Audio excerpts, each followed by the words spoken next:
Welcome to Illinois in Focus. I'm Greg Bishop. Coming up, we'll review the week's top stories about the first week of spring session at the Illinois State House and the latest in the back and forth on the migrant crisis. I'll then join the Center Square's Dan McCaleb to further discuss those stories and more. That's ahead with Illinois in Focus. I'm Greg Bishop. Are you tired of news that puts politics over people?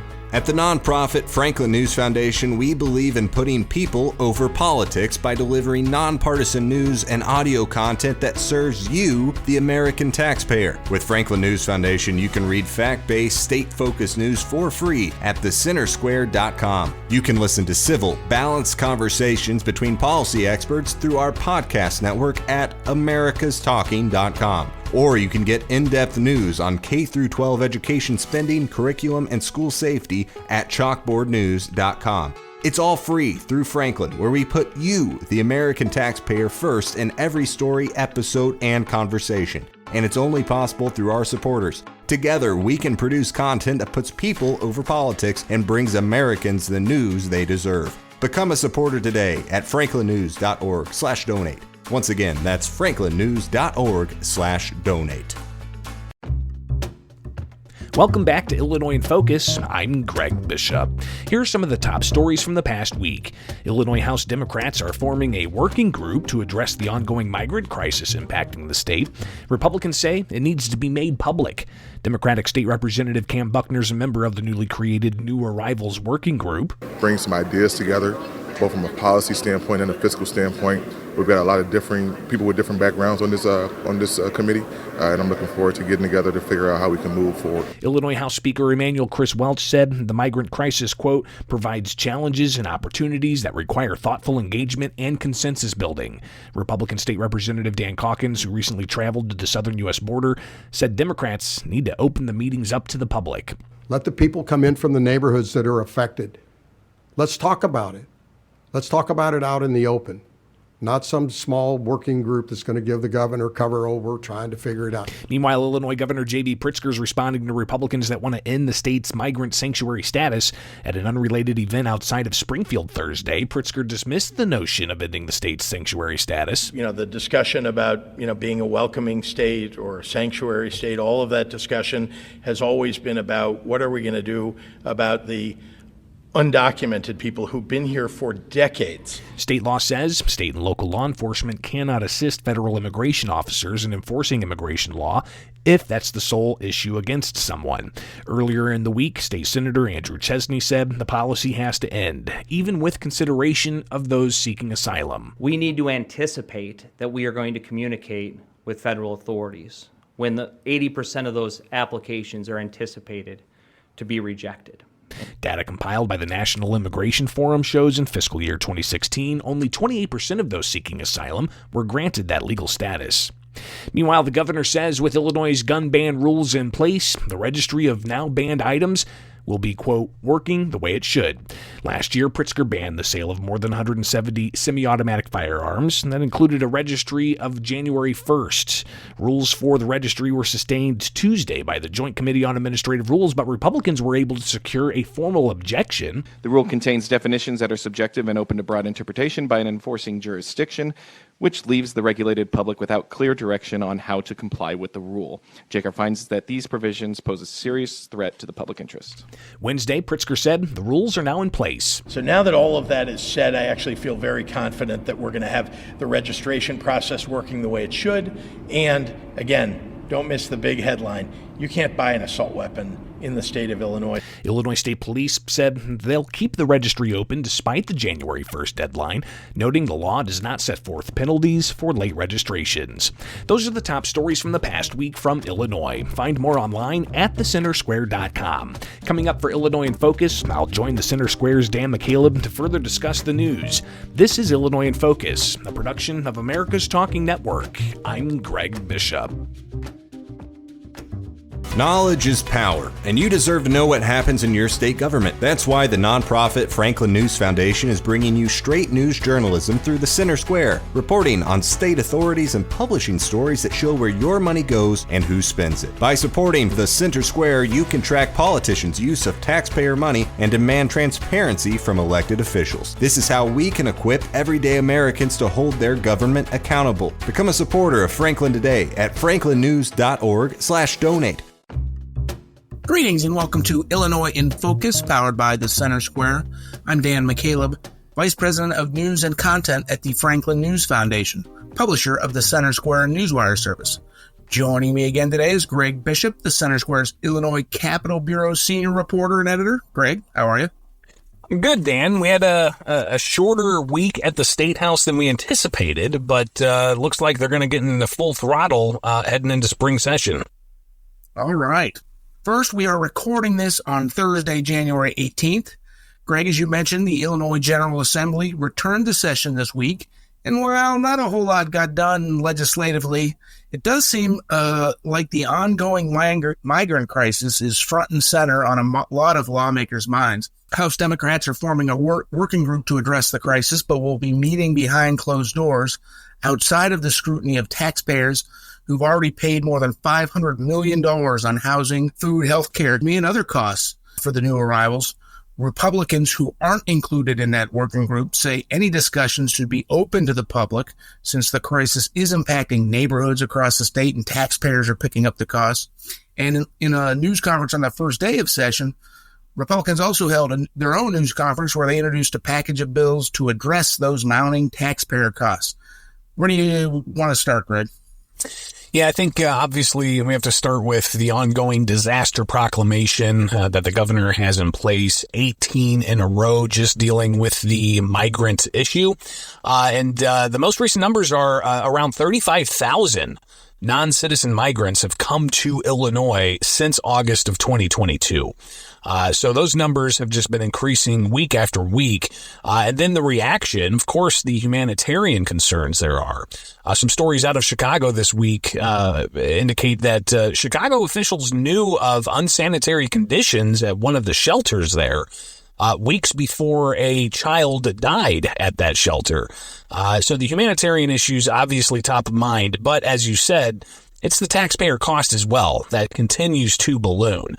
So there's discussions that are being had, but not much out in the open. As you mentioned, there's a new House Democrats working group called the New Arrivals Working Group. And that was announced on Wednesday this week. And it's got only Democrats in it, and working groups are a regular thing at the State House, where, even Republicans have their own working groups. But they're typically partisan working groups where they have either private meetings in a committee room, or they just have private phone calls and they hash out details about whatever the subject may be. This one being created to look at the migrant issue. And in particular, House Speaker Emanuel Chris Welch said that the migrant issue poses an opportunity to address this and also to build consensus. Now, one of the things that, the Republicans are concerned about is, of course, what would that consensus look like? Democrats have the supermajority at the Illinois State House, but Republicans are saying they're not getting the full picture here. We have hundreds of millions of tax dollars being spent on migrant care for everything from housing to healthcare to food, transportation, legal services for those seeking asylum, being able to get paperwork lined up to apply for a work permit. These are all, of course, things that are costing the Illinois taxpayer. But since we're in that disaster proclamation, it gives the administration of Governor J.B. Pritzker the ability to spend money without the checks and balances that would typically be there if it's not a disaster. We saw very similar types of operations during the COVID emergency. One instance that some Republicans have pointed out was during COVID, you had the McCormick Place transformed into a emergency hospital. And that cost tens of millions of dollars. And Dan, there were only about 70 or so people that actually used that hospital, and the cost was just per patient was over the top. So, that type of spending, not many checks and balances on it. So what Republicans are demanding is a couple of things. Number one, they want this working group to be done out in the open.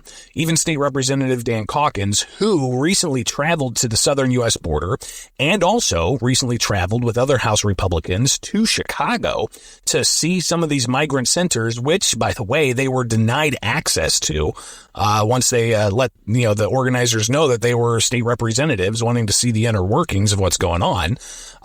Calkins suggested they have open hearings in Chicago, even at one of these places, to hear from residents that are being directly affected by this.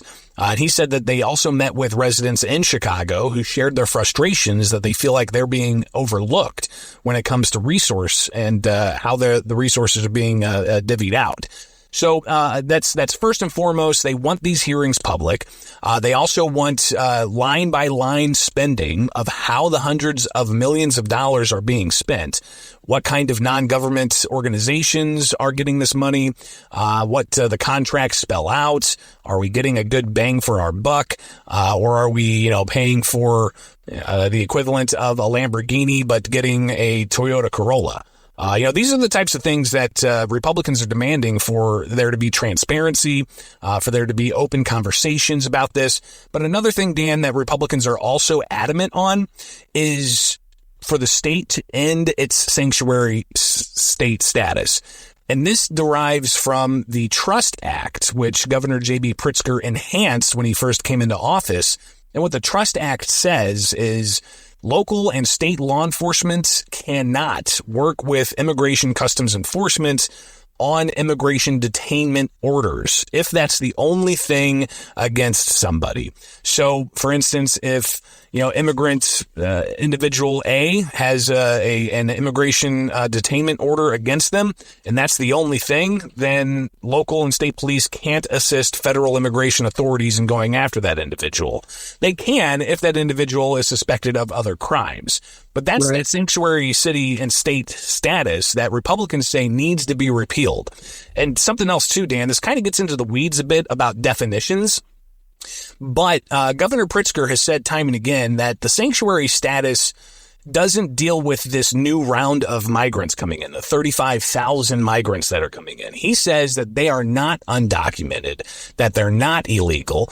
He says that they are here legally as asylum seekers. But Republicans counter that with statistics that are out there showing that the rate of actual asylum being granted to individuals seeking asylum in the United States is extremely low. And I've seen other documentation showing that the rate does depend on the immigration court. But even in 2016, one organization found that, close to the 80 some odd % of individuals seeking asylum had their asylum denied. So Republicans are saying that they need to end the sanctuary state policies in the instance that these individuals in the state, 35,000 or so, seeking asylum, if their asylum is denied, they shouldn't be in this country anymore. So those are some of the major issues that Republicans are pointing out. Democrats saying they're trying to build consensus around this issue. But one thing that's obviously going to come to a head is a lack of resources that the state has. With hundreds of millions of dollars going to housing and health care, the state's got a lot of other priorities, from pensions to education to early childhood development. These things could easily get squeezed out if the costs for migrant care continues to balloon, as is the trajectory moving forward. Couple of points there, Greg. One, going back to the dispute between Governor Pritzker and Republicans in the legislature regarding whether these are illegal immigrants, undocumented migrants who are seeking sanctuary status. One thing that's changed under the Biden administration, too, is it doesn't matter how weak your sanctuary claim might be. They're releasing these folks en masse into the country, whereas previous administrations would have just been denied them entry in the country whatsoever. The Biden administration, unless you have a criminal record or you're a known gang member or a known someone who's on the terror watch list, a known or suspected terrorist, of which there's been hundreds and hundreds, thousands actually since Biden first got in office. Unless you're one of the, you're identified as one of those, you're being let in regardless of the validity of your asylum claim. So there's that. Second, one thing you referenced, are these other issues going to get crowded out because this has become such a crisis? You also, in terms of education, you've got the school choice scholarship program that ended December 31st that some were calling on the legislature to address in the veto session late last fall. They did not do that. That hasn't even been discussed yet coming into this session. Yeah, and obviously the budget and any prospects of there being potential deficits and the priorities that legislators and the governor are going to have. These are all things that this week really didn't get addressed. They just simply gavelled in and gavelled out Tuesday and Wednesday, and they canceled Thursday's session. So clearly they've got a lot on their plate, and it's going to be an interesting session. We'll be covering it all from gavel to gavel and beyond at thecentersquare.com. I want to talk about one other legislative issue just briefly, though, Greg. There was a committee hearing this week on a task force that was created a couple years ago, the Local Journalism Task Force. Local newspapers, for example, they've been struggling for years, essentially going back to the Great Recession of 2008, 2009. Advertising revenue has gone online. They've been struggling. There is a legislative task force that was created by the legislature, but that also has non-elected officials on it, including members of the media. Tell us they're looking to give tax breaks to like local newspapers, and what's going on with that? Yeah, so they have a series of different proposals they say could help with what is considered to be a lack of local journalists covering local government. And they have the Local Journalism Task Force created, and they developed a report using a variety of different sources and interviews with experts on media and journalism. And they found that Illinois is leading the nation in the number of newspaper reporters that have been laid off. And they also found that there are a large number of Illinois counties that have no media outlet. And the concern is, of course, if you have an ill-informed public, then they're not going to be as apt to take part in elections. They're not going to be as knowledgeable about how their tax dollars are being spent, or they may just be falling into despotism in general. And they say that this all is not good for democracy. So after laying out all of these specifics of the report's findings, they then proceeded to lay out some of their policy proposals they say could foster more local journalists. And some of that includes ensuring that people subscribe to their local news outlets by giving individuals a tax credit for if they subscribe to their local newspapers, for instance. There's also advertising set-asides that they're thinking of putting out there, or tax credits for businesses that advertise with local media. They're also looking at the relationship of social media, sharing of content from legacy media outlets, and the revenue impacts there. But there's also that idea of having grants available, be it from, various foundations, or possibly even having some state taxpayer grants available for media organizations. What was interesting, though, Dan, during this news conference where the Local Journalism Task Force laid out their findings and their suggestions, State Senator Don DeWitt, a Republican on the task force, he took to the podium and talked about the concerns he had about this entire conversation, saying that the First Amendment and free speech and free press rights, those are, very important. And he was also sharing his concern that any conversation about possibly giving state tax dollars to subsidize media, it could lead to an unsavory relationship between that media outlet and the states that's giving them tax dollars. So clearly there's going to be more conversation about all of this. One question I had about was, competition. And in a free market, you've got competition out there where, one radio station may not be managed well in a local market. The other radio station across the street is managed well. So clearly it's an issue of competition and whether or not the state is going to take part in any effort of picking winners and losers in the landscape of journalism. So the questions also are, what defines a journalist? What defines a local outlet? Is solutions journalism eligible for these types of considerations? These are all things that they may take up throughout the session this spring. As Democrat State Senator Steve Stottleman, a former TV reporter turned elected official, he says this is paramount, and he's going to be pushing for some kind of set of policies to address what he says is a fundamental challenge to democracy. Yeah, not to even mention, Greg, it's a whole new world of media. Independent journalists are launching their own websites covering news, both locally and statewide, nationwide, et cetera. Do they qualify? It's a slippery slope, and as you said, a lot of questions to be answered. Greg, let's move on. Lots of more developments in the ongoing legal battle over the state's what now is a 1-year-old ban on more than 170 semi-automatic guns, rifles, and certain accessories. The ban also includes a registry of individuals who own the now banned guns that they purchased before the law went into effect just about a year ago. The Joint Committee on Administrative Rules, a legislative committee made up of an equal number of Democrats and Republicans, they met this week and they approved permanent rules for the gun ban and registry despite an objection to those rules also being approved. Tell us about that. Yeah, and it's kind of convoluted and confusing when we start talking about administrative rules. And typically these types of things go by the wayside when reporting on state laws. But when a state law is created and it directs a executive agency to enforce or to implement a law, the executive agency has to come forward with rules to govern how the law is to be executed. And with the gun ban, very much that was the case. They had to put together rules, Illinois State Police, about the gun ban and the registry. And they put in emergency rules in mid-September for the registry that opened October 1st. The registry was supposed to be open October 1st to January 1st of this year. And we, of course, had a lot of confusion. There were public hearings. There were questions that were unanswered as to, some of the things in the rules. But after multiple JCAR hearings, the Joint Committee on Administrative Rules hearings, where Republicans attempted to, block the rules from going into place, they didn't have the supermajority vote on that committee to block the rules. And that also happened on Tuesday.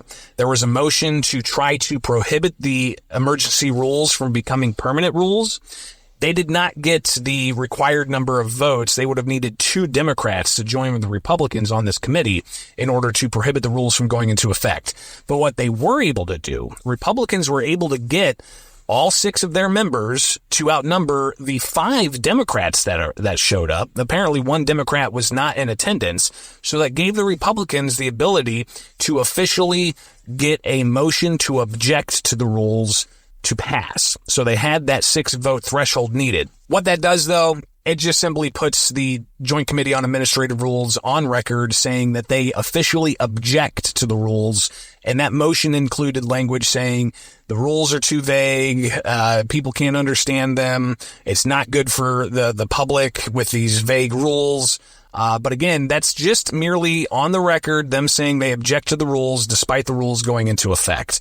What I've been told is that can actually be used by courts evaluating the law to have the court say, well, the legislative body objected to these rules because they're not clear. So that could have some kind of sway in a court of law where, Dan, as we've been covering at thecentersquare.com and will continue to cover, this law is still very much challenged. Well, as usual, Greg, thank you for all your insight into these issues. With legislative session underway, listeners can keep up with all of our coverage on what the legislature is working on the migrant crisis, as we talked about earlier, on the gun restrictions and the legal fight over those restrictions at thecentersquare.com. But we are out of time. For Greg Bishop, I'm Dan McCaleb. Please subscribe. Thank you for listening.